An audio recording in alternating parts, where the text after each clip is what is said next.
Matkul Ekonomi Bisnis, Bagian Keuangan dari S1 Manajemen Fakultas Ekonomi Universitas Semarang. Studi kasus ini menyoroti bagaimana kondisi kesulitan finansial pribadi dapat berujung pada pelanggaran etika dan hukum yang serius di lingkungan profesional. Perkenalkan, nama saya Wahyu Kendari dengan NIM B1112303515. Kasus yang kami analisis yaitu seorang bendahara yang menyalahgunakan rekening perusahaan untuk kepentingan pribadi seperti membayar cicilan, mobil, dan biaya perjalanan keluarga dengan alasan klise nanti akan diganti. Tindakan ini merupakan pelanggaran serius yang dilihat dari 3 aspek utama. Yang pertama, pelanggaran etika dan moral. Bendahara melanggar integritas, objektivitas, dan tanggung jawab fidusia, yaitu ia mengkhianati kepercayaan yang diberikan. Aspek selanjutnya akan dijelaskan oleh Mbak Siva. 3 aspek utama dari pelanggaran. Yang kedua itu ada pelanggaran hukum. Dalam kasus ini, tindakan yang dilakukan termasuk penggelapan dana jabatan. Artinya, seseorang menggunakan uang perusahaan untuk kepentingan pribadi tanpa izin. Dan ini merupakan tindakan pidana. Yang ketiga itu ada teori yang melekat.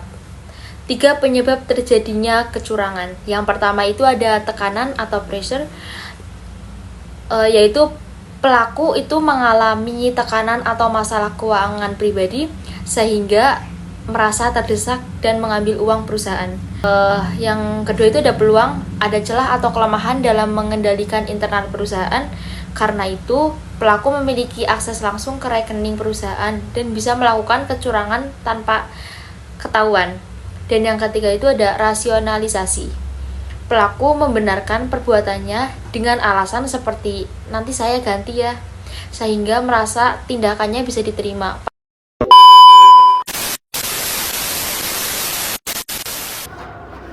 Perkenalkan, nama saya Oktaviani Dia Permatasari dengan NIM B11123025. Oke, di sini saya akan menjelaskan tentang cara mencegah studi kasus keuangan agar tidak terulang kasus yang sama. Nah, di sini ada 2 rekomendasi cara untuk mencegah kasus tersebut. Yang pertama ada pengendalian internal dan yang kedua ada budaya etika perusahaan. Di sini saya akan menjelaskan tentang pengendalian internal. Nah, pengendalian internal sendiri ini dibagi menjadi 3, yaitu yang pertama pemisahan tugas atau bisa disebut dengan segregation of duties. Nah, pemisahan tugas ini dilakukan orang yang mengotorisasikan pembayaran tidak boleh menjadi orang yang mencatat transaksi. Bendahara tidak boleh merekonsiliasikan rekening bank. Yang kedua ada otorisasi ganda atau bisa disebut dengan dual authorization. Nah, di otorisasi ganda ini semua transaksi besar memerlukan persetujuan oleh 2 pejabat senior. Dan yang terakhir ada rekonsiliasi bank independen. Rekonsiliasi bank independen sendiri ini dilakukan oleh personal non-bendahara dan ditinjau langsung oleh manajemen senior. Yang kedua akan dijelaskan oleh rekan saya tentang budaya etika perusahaan. Assalamualaikum warahmatullahi wabarakatuh. Perkenalkan, nama saya Indi Vincentia, NIM B11230293. Di sini saya akan menyampaikan tentang pengembangan budaya etika dan ada 3 komponen kunci untuk membangun budaya etika yang kuat dalam organisasi. Yang pertama, kode etik tertulis, dokumen resmi yang secara eksplisit melarang pencampuran dana seperti dana pribadi dan dana perusahaan untuk menjaga transparansi dan integritas keuangan. Dan yang kedua, ada pelatihan etika wajib, program pelatihan yang harus diikuti oleh karyawan secara berkala, terutama bagi mereka yang memegang posisi kunci di bidang keuangan untuk memastikan pemahaman dan kepatuhan terhadap standar etika.